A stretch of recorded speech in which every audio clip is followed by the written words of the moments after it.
April 2, 2025, what the Trump administration is calling Liberation Day, is about to usher in one of the largest single-day tariff activations in recent U.S. trade history.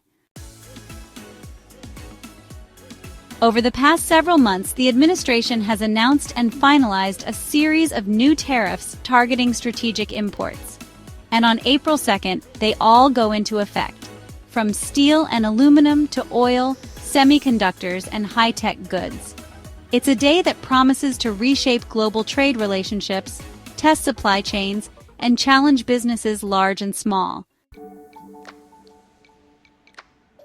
Whether you're an importer, exporter, manufacturer, or just someone trying to make sense of the headlines, this video is your full breakdown of what's changing on April 2nd and what it means for the U.S. economy, international trade, and your wallet. And if you find this content valuable, make sure to like, subscribe, and drop a comment below. We break down U.S. trade and tariff updates daily, with no fluff, just facts. What's happening on April 2nd? Well, April 2nd marks the official enforcement date for multiple tariff measures finalized since early February. The Trump administration is calling this day Liberation Day, a symbolic moment meant to emphasize America's break from unfair dependency on foreign materials and manufacturers, especially from countries like China, Venezuela, and even close neighbors like Canada and Mexico. These tariffs target industries deemed critical to national security, economic independence, and job protection, according to official statements from the White House and USTR. A 25% tariff on oil imports from countries that purchase from Venezuela is aimed at punishing countries that continue to engage with Venezuela's oil sector. This impacts oil flowing from places like India, Turkey, and even European refiners that source blended Venezuelan crude. A 25% tariff on steel and aluminum from Canada, Mexico, the EU, and others is part of the revived Section 232 enforcement, with derivative products like auto parts, pipes, and wires also included. This has drawn sharp responses from allies and trade partners. New duties on semiconductors and electronics from East Asia. Additional tariffs ranging from 10 to 25% on imported chips, motherboards, lithium batteries, and key tech hardware, primarily affecting South Korea, Taiwan, Japan, and some Chinese-linked manufacturers outside mainland China.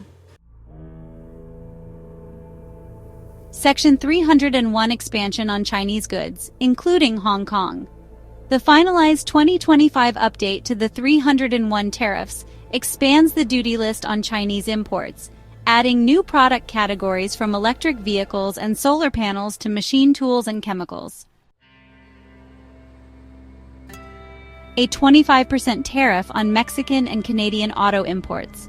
This one stirred headlines in March, a punitive tariff applied to automakers not meeting updated USMCA content thresholds, affecting brands like Toyota, Volkswagen, and GM's Mexico production.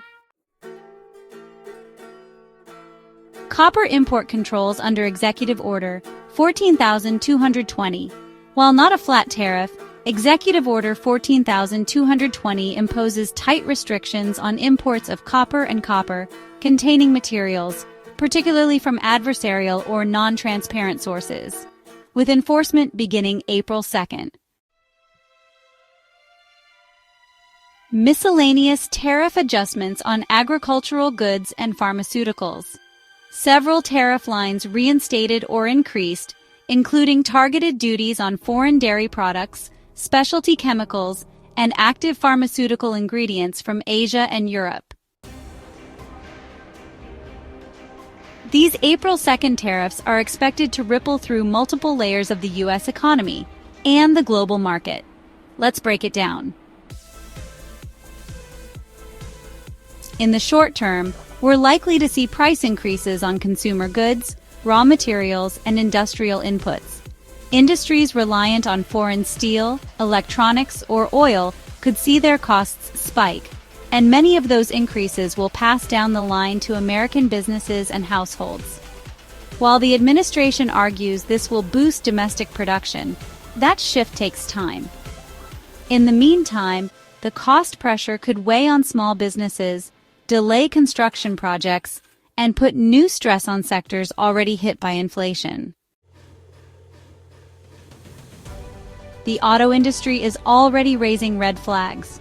Automakers that rely on cross-border supply chains with Mexico and Canada are now facing 25% duties on components that don't meet the USMCA's updated content requirements.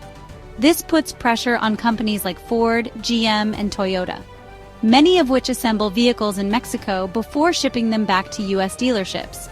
The broader manufacturing sector could also feel the pinch from higher prices on copper, semiconductors, and imported machine parts. The 25% tariff on oil from countries that source Venezuelan crude adds another layer of complexity. While the U.S. produces a significant share of its own oil, it still imports millions of barrels per day. By discouraging trade with certain foreign refiners, this policy could raise costs for U.S. energy companies and even tighten global supply. That could mean higher gas prices, more volatility in energy markets, and strained relationships with some strategic allies. New duties on semiconductors and electronics are likely to hit downstream industries like consumer electronics, defense contractors, and clean energy developers. The United States is still heavily reliant on East Asian tech components, and alternatives are expensive and not yet scalable. Industry groups have warned that these tariffs could slow innovation, raise costs for defense equipment, and weaken the U.S. position in emerging tech. The agriculture sector faces new uncertainty as countries affected by the tariffs prepare retaliatory measures. In the past, similar moves led to targeted tariffs on American soybeans, pork, and dairy. With agricultural margins already thin, even a small hit from retaliation could be significant. Pharmaceutical importers are also facing fresh duties on certain active ingredients, which could create disruptions for drug manufacturers and the healthcare supply chain. Allies like the European Union, Canada, and South Korea have expressed concern over these measures, particularly those targeting steel, aluminum, and autos. There's growing talk of WTO challenges and possible countermeasures, which could escalate tensions even further. At the global level, this may signal a shift toward more fragmented regional trade blocs as countries look to shield themselves from U.S. tariffs and pivot toward alternative markets. What happens next? April 2nd may mark the beginning of enforcement, but the real test will come in the weeks and months that follow. Businesses across the country will begin adapting, either by shifting suppliers, raising prices, or accelerating reshoring efforts. Some may seek exemptions or temporary relief through legal and administrative channels. The government has hinted at monitoring economic data closely, especially job numbers, trade deficits, and manufacturing output. If these measures begin to produce noticeable strain, adjustments may follow. But for now, the administration remains firm. These tariffs are here to stay. Globally, trade partners are weighing retaliation, launching WTO disputes, and recalibrating their own supply chains. The full impact may take months to materialize, but early signs point to increased tension, slower global trade, and more fragmentation of international cooperation. If you're in trade, logistics, manufacturing, or even just watching the economy, April 2nd isn't just a policy date. It's a pivot point. April 2nd, 2025, Liberation Day, could define a new era in American trade policy. Whether that era leads to more self-sufficiency and economic strength or higher costs and international isolation remains to be seen. We'll keep covering every major update with facts, analysis, and zero fluff. Make sure to like this video, subscribe to the channel, and leave a comment below. What's your take on these tariffs?